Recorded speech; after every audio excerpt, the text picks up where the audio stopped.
You are welcome back to another session of the KWARABUILD Conference 2020.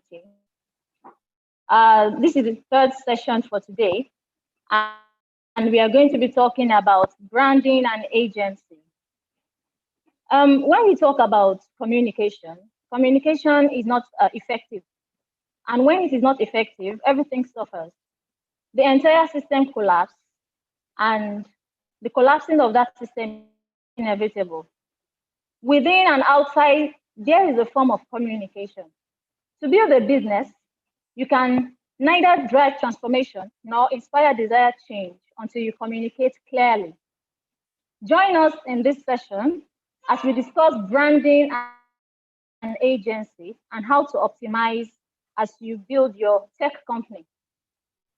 So branding and agency as can be used to drive a transformation and innovation will be presented to us in this workshop, where participants will learn how to inspire change, clearly communicate the relevance of their brand's existence, and build brand loyalty.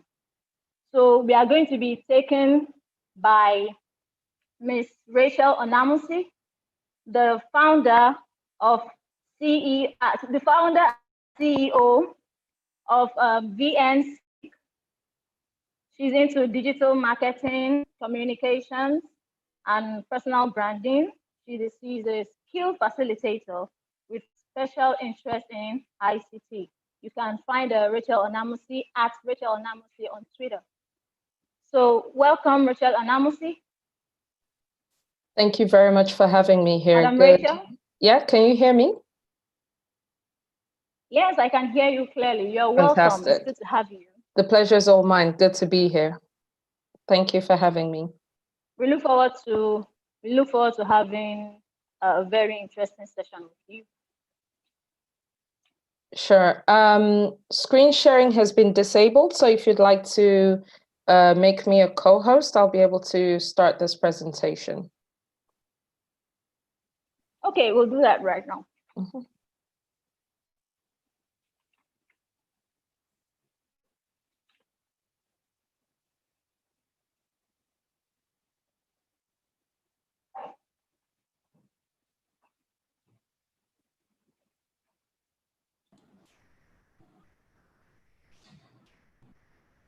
Okay, Rachel, you're welcome. You can share your screen now.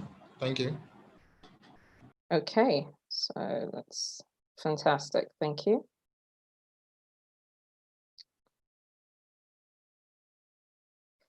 Please let me know if you can see my screen.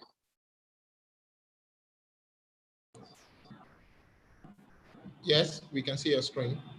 Okay. So, are you seeing the presenter notes or are you seeing the... Can you tell me what you can see on your screen? Is it just the full slide? I just want to be sure that we're not sharing the presenter notes.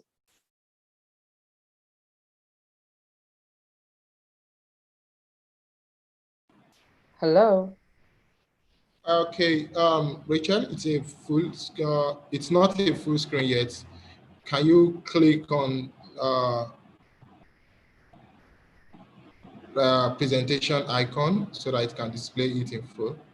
Or you want to have in next slide preview by the side of your presentation? No. So okay, I want to, let me... Click the presentation icon. Thank Okay. you. Let's start that again.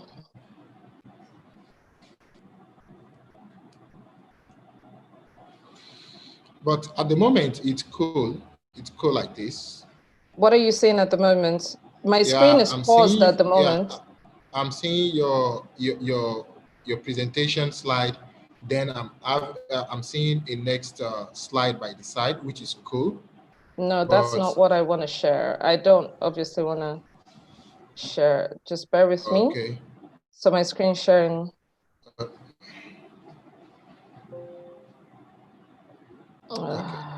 Just bear with me just 1 minute.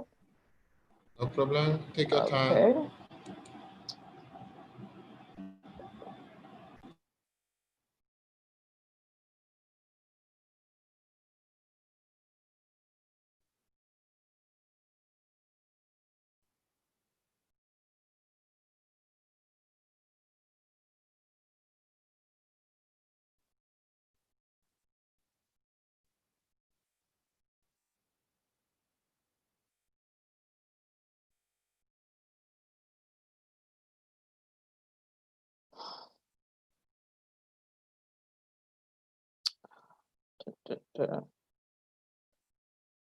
Okay.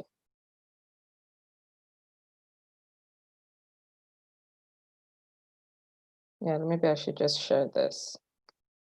Okay. Can you see the full screen now, please? Yes, perfect. So you're not seeing the next slide at all? Not at all. Perfect. Okay, we got there. Thank you very much for your patience and thank you for joining me this afternoon. You've already been told I am Rachel Onamusi. I'm the CEO of VNSync. VNSync is a digital agency that deals not just with marketing, but also with PR, visibility, media and communications, as well as ICT training and youth empowerment, which are the things that we are actually passionate about. Today, we're going to be talking about branding and agency, driving transformation and innovation through the use of the brand and the brand's vision most specifically. So I guess the first thing we need to do is talk about what branding is, because a lot of people,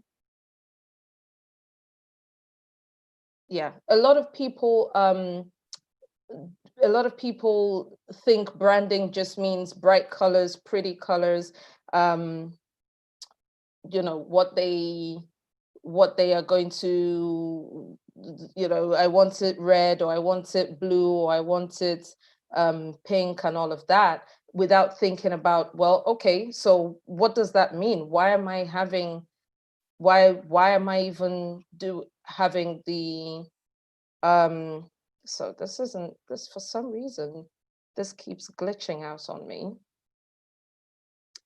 I'll just continue to see if this will work. Is the screen changing at all? Kamal? Or is it stuck on the home page? Yeah, it's stuck on the home page. That's very bizarre. You shouldn't be doing that. You should let me share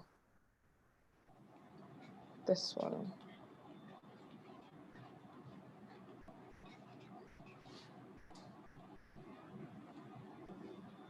Is it moving now? Yes. Yeah. You're still in your title page. Okay. I'm only seeing your title page. And it's not moving for you at all? No. Okay, so I'm going to have to come out of PowerPoint and reload it. It seems to be glitching for some reason, Okay. because it should show you way more than the title page. So I'm going to just close that, and I'm going to come back to I'm going to reopen it and see if that shows me something different. Not quite sure why it's glitching. Yeah. Okay. No problem. Take your time to reload and come back. We're with you. And it shouldn't go automatically into presenter view. It should just go into this view.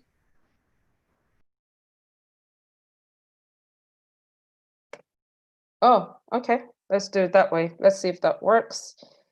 For some reason, it doesn't like me today, considering I want to talk about technology. Not sure why technology has decided not to play ball with me, but we shall try. So I will come here. You can now see the title page, and now it's moved on to the next screen. Is that correct? Can you see the next screen now? Yes, yes. Fantastic. We got there. Okay, so yeah, so a lot of people think branding has to do with, oh, I like it in red or I like it in green, but it's way more than the logo. It's way more than the aesthetic look of the way that the company wants to be perceived. Brand is the sum total of how someone perceives a particular organization. Branding is about shaping that perception. So what do you think about when you see these logos, when you see these? So what do you think about when you see IBM? You start to think tech, you start to think, okay, they're involved in technology, in creating end user products, in creating, they're in cloud and things like that. So this is a picture that I found online, but I also inserted some Nigerian logos because obviously you can see Starbucks there. Starbucks was one of the first of trying to democratize the cafe industry. So where can I go, sit down, have a coffee, have a slice of cake and do some work? And Starbucks brought in innovations such as having Wi-Fi throughout their stores. So that meant people stayed longer at the stores. And at first people were wondering, well, why would Starbucks put on such an outlay? Drink your coffee, eat your cake and leave there. Why are they doing, why are they putting out this outlet? What actually happened was people would go to Starbucks to work and they would sit there. So I know there's Cafe Neo in Nigeria now that is actually following this model. People would go there, and after you've had one cup of coffee, you're still working. After about an hour, you have the second cup and the third cup and the fourth cup. Oh, you're feeling a bit hungry, so maybe you'll get a sandwich. And so by doing that, they were actually able to extend their income and rather than the traditional methods of just doing, take your coffee. If you want a cake, have a slice of cake and leave. So Starbucks was able to just by introducing that one thing, introducing data, introducing comfy seats. So it used to be you would go, you would have a cup of coffee, very hard sitting up seats, and then you stand up and leave. They started introducing sofas and couches, and soft chairs, and people could actually sit down and have their coffee. Now, if you had been around when Starbucks was starting, you'd be thinking to yourself, is it that these people have too much money that they're actually doing this? Why have they turned a coffee shop into somebody's living room that you can just go and sit there and just, sit down with your friend and talk to, but it was the same business plan and the same business model across the board, where the longer you stayed with your friends, you can't drink one cup of coffee or one cup of hot chocolate or one glass of water for 2 hours, 3 hours. You'll definitely get another cup. You'll definitely, especially when you're in a place for the first time that you are not being chased out. So in other eateries and in other places where you could get food or get coffee, people would be looking at you that, you've been sitting here for an hour on top of one cup of coffee, come and be good. Starbucks actually introduced that into their corporate language to say, we never ask anyone to leave. It doesn't matter if they only buy a cup of coffee, because the longer they stay, the more likely it is that they will spend more. We know that the Facebook that we're using today is not the same Facebook that we were using 10 years ago when Facebook first came out, or 12 years or 14 years ago. So that has evolved, and all that it's doing is increasing its income levels. The same with Coca-Cola. I'm sure there's all of these brands have certain things that come to mind when you see them. I know some people joke and say when they see Glow, they think of a man sitting there with a straw, just slurping all their data, but that's a story for another day.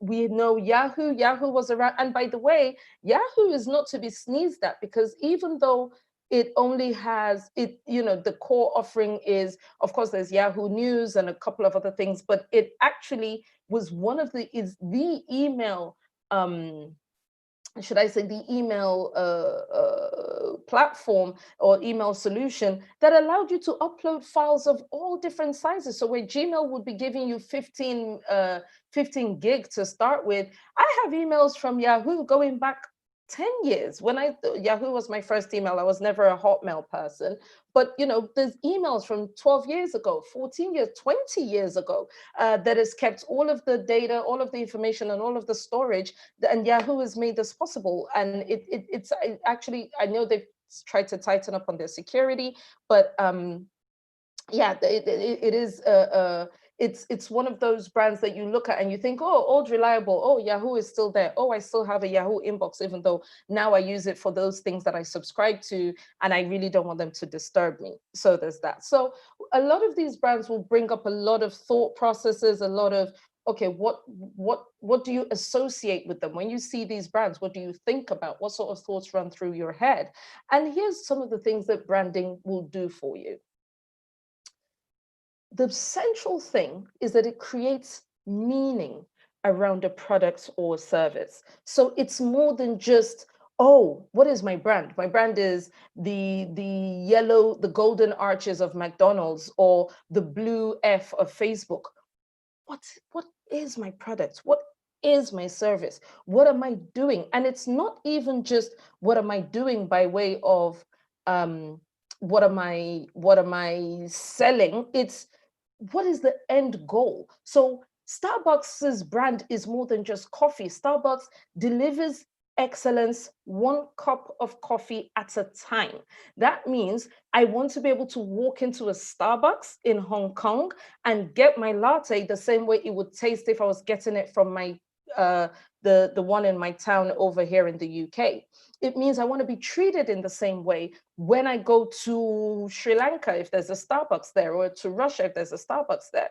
It could mean in KWARABUILD, it could be rolling out technology, innovation, and empowerment for technology and the use of technology and digital technology throughout the state of Kwara. What exactly is the meaning of my product or the service that I'm offering? It guides customers' expectations of your offering. So when they see your brand, they don't mistake it with anything else. If I see Starbucks and I find out Starbucks has started selling their own, so let me say maybe they bring out a bottle of Coke, or Coca-Cola, well, not Coca-Cola, a cola product, and they label it Starbucks Cola. That's not a big jump for me in my head, because I'm thinking, oh, well, you know, coffee, Coke, yeah, they do beverage, yeah, that's fine. If Starbucks suddenly started selling shoes, it completely confuses the audience. So it guides customers' expectations of your offering. Your brand is supposed to tell people, what can I expect from these people? And what do I not expect from these people? It creates clarity on what to sell, where to sell, and when to sell. Are you high brand? Are you a value brand? Are you in the, is it a working class brand? Do I want to sell this product to just women? Do I want to sell it to just men? Do I want to sell it that men can buy their wives, for example? Maybe you have a brand that your wife may not necessarily want to fork out that kind of money to get it for herself. So something like roses. What if you ran a florist shop? Maybe I would not go into a shop and buy myself roses, but maybe I actually want to target men to buy roses for their wives. So maybe something like, are you in the doghouse? Have you done something wrong? Are you, oh, buy these flowers and apologize to your wife, or whatever it is that how you want to phrase it. So once you have clarity around what do I want to sell, it makes it clear to know where to sell and when to sell. These are the guidelines that help you in the event of a disruption. So if something happens that disrupts your business model, you need to come back to, well, what is my brand? Why am I here? How do I go back to what it is I said I wanted to do? What am I offering? What solution am I offering? It also creates price positioning.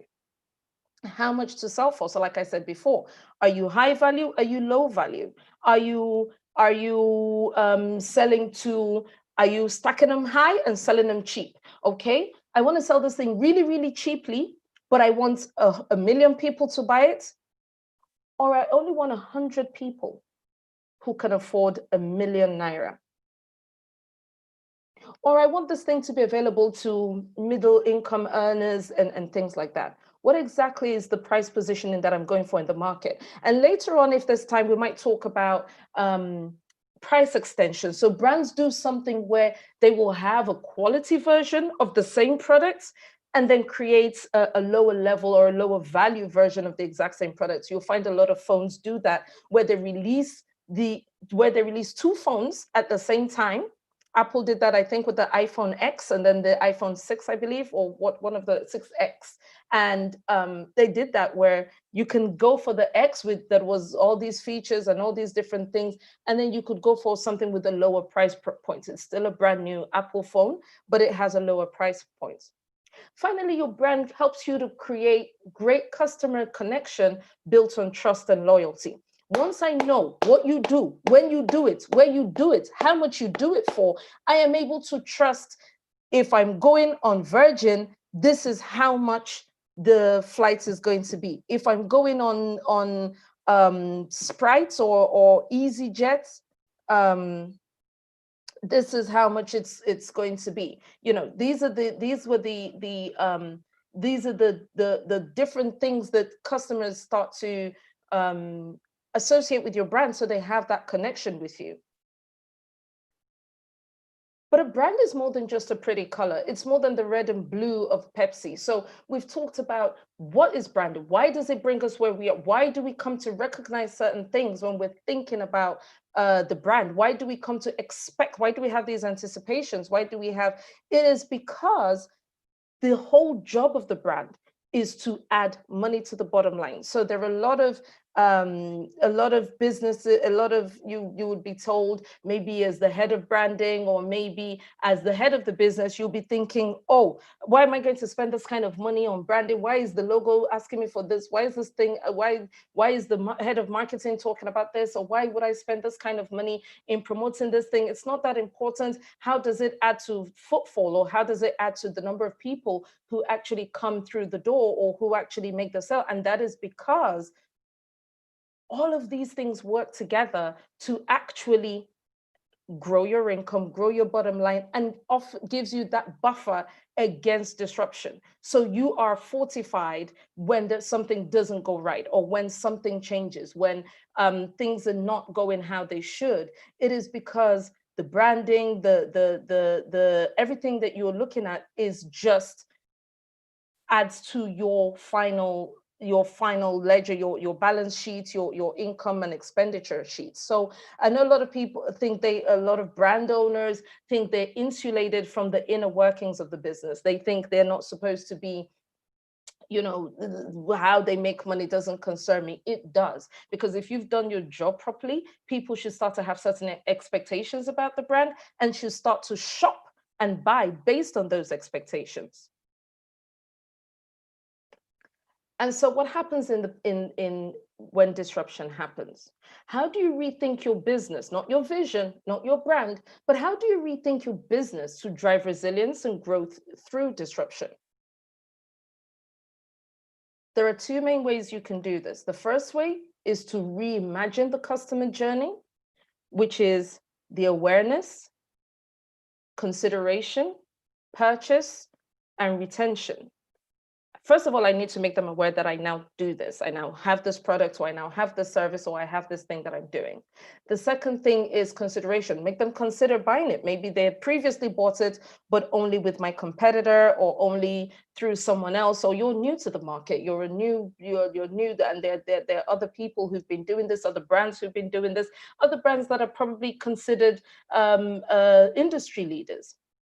And then you get them either because you are offering a marginal, a better offer, or you've added another service that the industry leaders previously hadn't thought of because you've reimagined the customer journey, or because you're offering it at a lower price point. Hopefully it is because you have padded your offering in some way that it gives better value for money. Then you think about, well, how do I retain these customers? How do I make sure that I have them coming back and buying over and over again? So for those of you who knew the Nokia 3310 and you were thinking, oh, this phone is indestructible. You can throw it on the ground and it's the ground that breaks, or you can put it away in a time capsule and you bring it back out and it still has 86% battery life. Do you think the people who could invent that kind of battery cannot invent a battery that lasts longer than 12 hours, or a phone that you don't need to upgrade every 18 months to 2 years? They possibly could. But in order to have customer retention, it's probably not the wisest business model to create a phone that they never, ever have to change, because they'd buy the phone once and they'd never have to buy again. So how do you continue to give them support? How do you continue to get them to buy more services, either by extending the line? So now you have the phone. Why don't you buy the earphones? Why don't you buy the AirPods? Why don't you add this other thing? Why don't you buy more memory? Why don't you? So you have to think about consumables. You have to think about what about support? What about if they need something else? What about, well, how do you customize or adapt this phone for a business user? Then you start having those conversations as well. Then you have to rethink the customer engagement with technology, because as soon as you have disruption, as soon as something goes wrong, like the way we had the COVID-19 and we had a bunch of people who had to stay at home, you have to automate as much of your offering as you can. You remove the human elements and you say, at what points during this journey can I automate this? Can I add technological value? Can I get something that is unstoppable by COVID, by staying at home? Can I get something to take the place of having a human be in this physical building, be in this physical arena? How do I change this so that the people who are who need the service can access the service day or night, even when even in the time of disruption, even when I'm not offering the same service as I used to before the disruption? So let's talk about a few companies that have reimagined their customer journey and have included technology even in the time of disruption to come out ahead. So I'm going to start with L'Oreal. L'Oreal has unveiled Perso. Perso is an AI-powered motorized cartridge system that creates personalized skincare formulae. So let me explain exactly what this is. It's a tube, basically. You hold it, you can take photos and you hold it up to your face. It uses your personal skin analysis. So through the Perso mobile app, you will take a photo with your smartphone camera, utilizing L'Oreal's ModeFace technology. It will take in your overall skin appearance, deep wrinkles, fine lines, the appearance of dark spots. Then it also takes into consideration environmental assessment. It will look at things as like the user's skin tone. Okay, this kind of skin is usually found with people in warmer countries. This kind of skin color is usually found with people in colder countries. Your UV index, humidity, things like that. Then it talks about product preference. So you'll put in some information. Look, I only wash my face once a day, or I wash my face twice a day. And then it takes into customer formulation and dispensing. What sort of colors do you like? What sort of look do you like? By doing this, now you would think, why would the company go through all of this to create an app to take pictures and take a look at your skin? It is because they are supporting the reinvention, according to their chief digital officer, the reinvention of the beauty experience around innovative services to help customers discover, try, and choose certain products and brands. Why is this important? First of all, if we remove the human factor, so you can no longer walk into pharmacists the way you could and try lipsticks and try foundation and try all of these things the way that you could, that presents a problem for the beauty industry, because they're thinking, so how do we continue to sell products if people aren't going out and if people aren't being able to try them? The second thing is, and if you are a consumer of the beauty industry, you will understand how powerful what L'Oreal has created actually is. It means that instead of having almost every woman, you know, if she likes a red lipstick, probably has about 10 to 12 different tubes of red lipstick. You try it on in the shop, you think, oh, this is nice, it matches. There's a lady standing beside you telling you, oh, madam, you look beautiful. Oh, it just looks so great on your skin. Oh, madam, that's just fantastic. You take it home and then you try the same tube of red lipstick. Now you look like a masquerade. Now imagine a situation where with regular use, Perso's AI platform is able to assess skin conditions over time, letting the user know what is working and will automatically adapt future references. The future makeup offerings will have the capability to incorporate real trend information as well as color matching technology into its personalized program and be able to design a lipstick shade to fit the customer. You have no idea how many times women have bought lipsticks that you see it modeled on white skin and it doesn't go with your skin shade. Even when you see it's modeled on black skin, maybe you're a lighter dark or you're a darker shade of dark, or you know, it just doesn't work. Now imagine through the beauty or the magic of AI, actually being able to find the shade that works for you, the shade that matches, even down to matching your outfits, or opt for a color that is trending on social media at the moment. So you tell me why I will go and buy another lipstick from Max Factor or from any other beauty company if L'Oreal has thought about this and has introduced this into the market. So it might seem like initially a very capital intensive project until you find out the reason why, and you find out about customer retention and the fact that by using technology, you can break through the barriers of the lockdown and social distancing. So I don't need to go to a shop. I don't need some beauty agent telling me, oh, madam, it suits your skin, when it really doesn't suit my skin. And then I build a loyalty with L'Oreal, which is where they're trying to get to. The next one is Amazon. Amazon worked on overcoming one of the greatest challenges for the e-commerce industry, which is limiting human contact. They use drones and curbside / doorstop drop-offs. With companies like Amazon, UPS, and Domino's Pizza have been able to cut delivery costs for essentials, medicine, and food. So when you think that, oh, disruptions, yeah, I can't do business because now people can't come to me, people can't shop the way they used to, how do I get stuff delivered to them? You can innovate and think outside of the box and actually start to have the kind of thought about, well, okay, what is my brand? What do I do? I get stuff to people. How do I do that without falling foul of social distancing rules, or how do I do that? So once you open your mind to what it is that you do, what is the core offering? What is your core service? What do you do? When you have a very, very keen understanding of the business that you are in, the business that you are in is not selling books or selling blenders or whatever else it is that Amazon does. It's getting stuff from A to B, either from Amazon warehouses or from other sellers from A to B. Now, think about it. Amazon allows third-party sellers to sell on their platform. Because a lot of them couldn't incorporate a lot of the technology required to get through this disruption, they had to use Amazon as their fulfillment houses, which a lot of them tried not to do in the past because, of course, it's yet another overhead for a small business.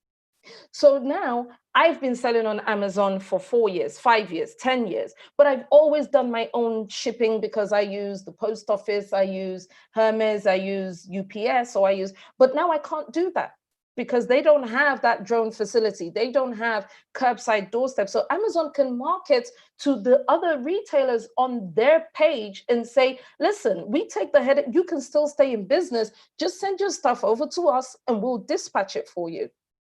That's a keen understanding of your business offering. Your business offering is getting things from the person who has it to the doorstep of the person who pays for it. Once you understand your business, you're better able to innovate and work around whatever disruption might come your way. The final example I want to give is McDonald's, and there's a reason I'm doing this because I want to relate this back to the Nigerian space. I think I don't want a situation where a lot of people listening might feel, oh, this is all great, but we can't fly drones in Nigeria before SARS will come and carry somebody, or we don't have the kind of finance to launch a L'Oreal product. Yes, McDonald's updated its digital strategy by investing $6 billion into modernizing their entire structure. The redesign includes digital self-order kiosks and designated parking for curbside pickup through mobile pay. So 6 billion sounds like a lot of money. 6 billion sounds like, oh, wow, that's amazing. So yeah, if they have 6 billion, why, of course, you can do anything with 6 billion. But I want to share something with you today. I'm doing this because I'm hoping, I can never say his name properly. I think it's Zulfikli. If I didn't get it correct, please. So there's an Amala Bender in the KWARABUILD team, and this is for him. What if you were able to do something like this, even if you didn't have $6 billion? What if somebody was able to place an order, place exactly how much Amala they wanted, how many pieces of meat? Yes to gbegiri, no to gbegiri. I say no to gbegiri. 1 okada. Would that be a possible innovation in the time of disruption? Now, what if that wasn't just one person, but an entire office? Madam, so somebody from the office takes 20 orders on Monday afternoon or 30 orders. Now, what if 20 offices are doing this in the greater Ilorin area? What if 50 offices are doing this? What is your core offering, and how can you use technology to innovate and transform your core offering into something that not only offers resilience, but actually also helps you thrive even in the time of disruption? A lot of the ideas that we see, a lot of the things that we read about on TechCrunch or on CNN or wherever else it might be, are actually things that we are able to innovate and modify in such a way that we can actually use them by ourselves. A friend of mine called Ruby, this is an actual personal testimony, if you like. She ran a gym, and then COVID happened. She had to close down her gym because obviously it's a very, very close contact space. And she was really, really disturbed as to exactly how she was going to make money during the lockdown. And I asked her to start offering free gym classes to people virtually. So she was using a Zoom platform, and she was actually able to start getting 6 people, 8 people, 10 people to sit in their homes, and she would be on the Zoom and she'll be doing the exercises and they would be doing it right along with her. Fast forward to a few weeks after, and she asked me, would it be all right if she started charging for it? And I said, absolutely. Speak to them and see if they would be willing to pay for the service that you offered. And all of them had noticed the difference in the time that they had been working out with her. And 100% of the people who had been working out with her agreed to pay some sort of monthly fee, to the point where she's now not sure if she wants to continue with the gym even after the lockdown, because she's thinking about the overheads versus the value she's getting by just sitting in her house, closing her door 1 hour a day, or 3 times a week or 4 times a week, and she's actually able to train people on, and she has a conversation with them after that. Hi guys, how have you been doing? How have you been doing with that diet, Sally? How have you been doing with you're getting really much better with the lunges, Shadia. These lunges, you're looking really good. I can see your silhouette is actually straightening up and you're doing really well. So she's able to have a conversation with them over and above the actual physical workout. And they're paying for this service. And the overhead she has is electricity and Wi-Fi. She's not paying rent. She's not paying any of those charges that comes with having a bricks and mortar building. However, when we had initially talked about this, she was very reticent, very, very unwilling to do this. She said, no, people, how can you work out online? It's not possible. It will be somehow, people will drop off, but they did it and they stayed, and now they're paying. So in summary, I would say there are various ways in which branding can drive innovation. The first thing is to create something of value. The second thing is to show leadership. What are you creating when you're creating something of value? What problem are you solving? What local problem are you solving, and how can you use global technologies to do that? What difference are you making? When you want to talk about showing value, unfortunately or fortunately for a lot of small businesses, it's very difficult to separate the business from the owner of the business. So are you willing to be corrected? Are you willing to work with people? Are you willing to show empathy? Are you willing to rethink the way you set up your business in the first place? Are you willing to adapt to the ebbs and flows of business and disruptions and the vagaries of being out here trying to make some money? The third thing is to have robust plans and iteration. Go back to your business plan. Go back to your vision. Go back to what you said you wanted to do when you started doing this. And if it's no longer working, reshape it, retool it. The vision remains the same. McDonald's is still in the business of selling burgers. They just happen to have a salad range, or they just happen to do it by curbside drop-off. Go back and retool, rework what you said you were going to do by listening to your customers. What are they telling you they want? It's not about what you think would sell. What are your customers telling you they want? What would add value to this offering? What could you charge for? traits, change it. Don't be afraid to say, we're going down this direction now. Actually, we started off as a high value brand, but actually we've introduced a more pedestrian range to our clothing line, or to our shoe range, or to our phone range. Actually, we started off as only a takeaway thing, but we've introduced sit in. We've now put a couple of tables and a couple of chairs, and you can now sit in. Oh, actually, we've added an online training, so you too can learn how to make the best bakery at home. Yeesh, I don't know why you would want to do that, but okay. Why don't you have a train? Why don't you have a cookery, a cookathon? Why don't you have a community food day or something? Iterate, and you don't be ashamed or afraid to change your plans or to change your goals. The final thing, the penultimate, is to choose your teams and your partners wisely. We're humans and we all have egos. So a lot of the times we are tempted to choose people who agree with us. Choose people who are possibly smarter than you, who can bring a different perspective, who are great in what they do.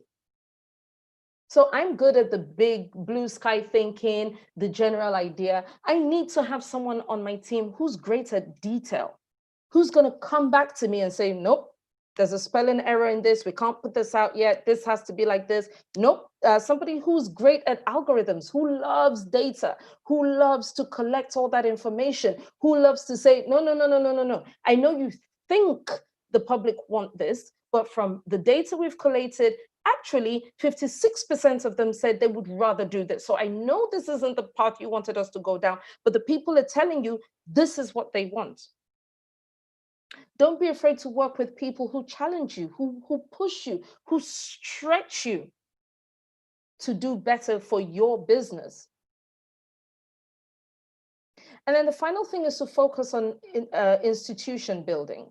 Focus on a business that is resilient, that is an institution in and of itself, that can function when you're not there, that you don't need to be in the building for it to work, that will work in spite of you, not because of you, that is driven by the mechanisms and the infrastructure that you've put in place, that has HR, that has accounting, that has somebody that does the numbers, that has somebody, it's not, oh, our guy is sick, so therefore we can't sell any markets today until he comes back again. Or a guy went on holiday, or you can't take a break because if you're not there, the business doesn't function. You can build resilient businesses, you can break boundaries, you can change the public's perception and expectations of what you can do by implementing these 5 things. Finally, I want to leave you by saying change is inevitable, but growth is intentional. Change will happen. You can't do anything about it. You can't change it. You can't do anything about that. How you grow, if you stay in the game, is entirely up to you. Be intentional about where you see your business going, the differences you see it making, and then you should be able to forge forward even during disruption or in the times of change. Thank you. And if there are any questions, I will answer them now. Thank you. I don't know if I've gone way over my time, but I'm going to come back to the screen and see if there are any questions. And I can't do that while maybe I can, while the screen is on. So if I can just check the chat, and then if there are any questions, please do feel free to ask them. Otherwise, thanks for your time. Oh, thank you very much for that insightful presentation. We really learned a lot. And while we await questions, I would like to recall to the participants, told us that change is inevitable, but growth is intentional. And always remember the 5 points of how branding drives innovation. You should also create resilient businesses that will work in spite of you and not because of you. Thank you so very much, Ms. Rachel. We really enjoyed your workshop, and we hope that our participants will put it into practice and not just listen without practicing it. So we await questions from our participants. But before those questions start coming in, I'd like to ask my own question. Okay. My name is Hajarat, by the way. I'm an editor and content developer. Hi, Hajarat. Good to meet you.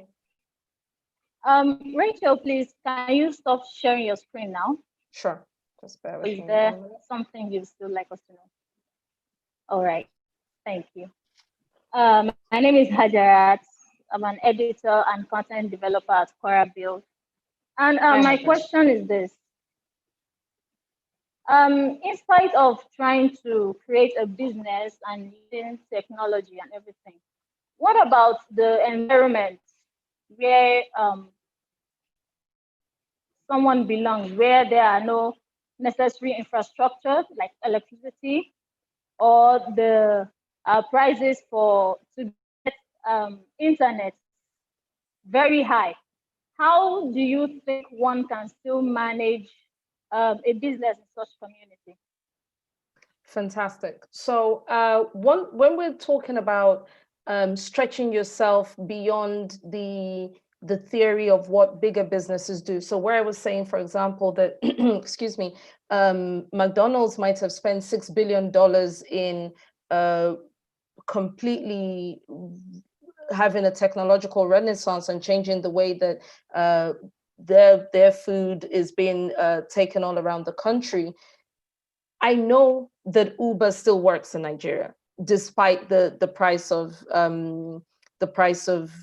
data. I know people still call for cabs. I know Airbnb works in Nigeria. I know that people will use data for the things they consider important if they believe that the offering has a strong enough argument in its favor for me to do that. So instead of me standing on the side of the road at 10 p.m., maybe being harassed by people going past or someone pouring water on me, I can still sit where I was and call for an Uber, and then the Uber pulls up outside before I get into the Uber, right? So you can still, while it's expensive, it's not impossible. While power is intermittent, it does exist. There are generators, there are things that you can do. I appreciate that the average Nigerian startup will have to work a lot harder to overcome obstacles. So you need to ask yourself, is this a real problem that needs to be solved? Or is this a vanity project? If it's a real problem and you believe that there is room in the market for it and you test it out, then if people will buy products that make their lives easier. We had yellow taxis in Lagos before Uber came along. We had hotels before Airbnb came along. We had the ways that we were eating before there was home delivery.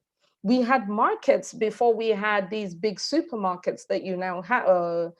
What do they have? It's not called Walmart. What are the names of these? ShopRites. Before ShopRites came along, we had where we were buying our beef and where we were. So you need to ask yourself, well, okay, is this offering strong enough to withstand an environment even as turbulent as this one? If the offering is, and you have carried out your due diligence and your statistics, your numbers tell you that there is a need for this, I believe you can still go ahead and invest in the business because you will find customers. The infrastructure is a big disadvantage, I'll grant you, but it is still possible to do business in Nigeria.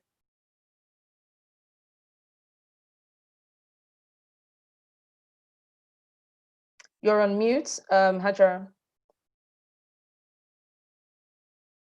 You're on mute. I can't hear you at all. I'm sorry. There you go. Okay, can you hear me now? I can now, yes. Okay, so we have a question that came in about self-esteem, relating self-esteem to branding. How does the self-esteem, how does someone's self-esteem help in that person's business branding?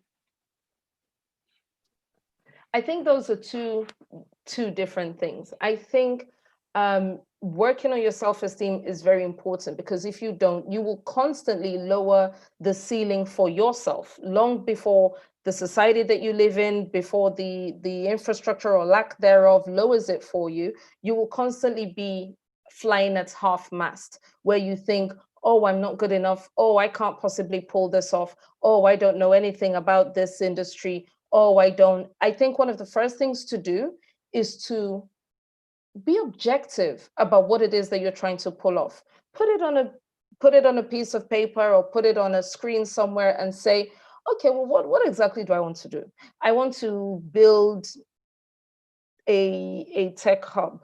Okay, I'm feeling somehow shy, or I'm feeling I won't be able to pull this off, or how can someone as small as I am have goals this big? I think one of the best things to do is strategic partnerships. You meet someone that strategic partnerships, mentoring, and sponsorships. So you talk to people who can say to you, you can do this. Go ahead and do it. I know you can do it. I've seen you do it. I've seen you make moves in this arena. So you need to go ahead and do it. And by the way, I'm setting you a target. By next week, I expect to see that you've worked on, at least you've come up with some salient points that I need to see 5 points on this. So you take that elephant, which is your overall vision, and you eat it chunk by chunk. You break it down, working with mentors, working with strategic partners, and working with sponsors. A sponsor is very different from a mentor. A sponsor is the person who will advocate for you when you are not in the room. A sponsor is someone who will say, give it to this person. I know this person can do it. I've seen this person has the capacity. A mentor is somebody who works with you to achieve your goals, irrespective of the status of your esteem at the time. A strategic partner is somebody who complements your skills, who brings the part that you don't have. That could be technological skills, that could be analytical skills, that could be much more granular skills. So you like to think, oh, this time next year we should have ₦1 million in the bank, and you need somebody that will say, oh, in order for us to have that, that means we have to sell 100 of these at ₦1,000 each, or we need to sell 200 of these at ₦500 each, or whatever the case may be. You need to work with strategic people that will force you out of the ruts that a low self-esteem puts you in.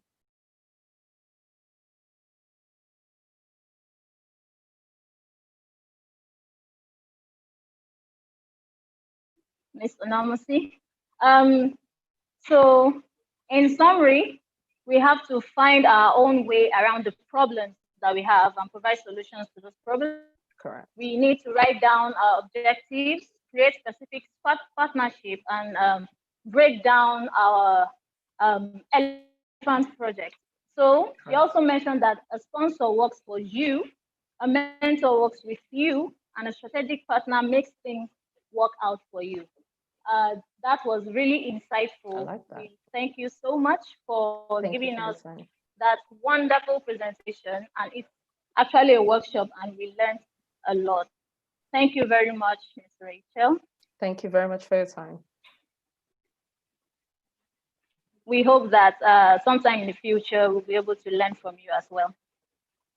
I'll always be on hand to help KWARABUILD. You guys do amazing work. Oh, thank you very much. Once again, you can find Ms. Rachel Onamasi on Twitter at Rachel Onamasi. Please stay behind. We still have more things for you. For example, how to build your website. So that's what's coming up right next. Don't go away.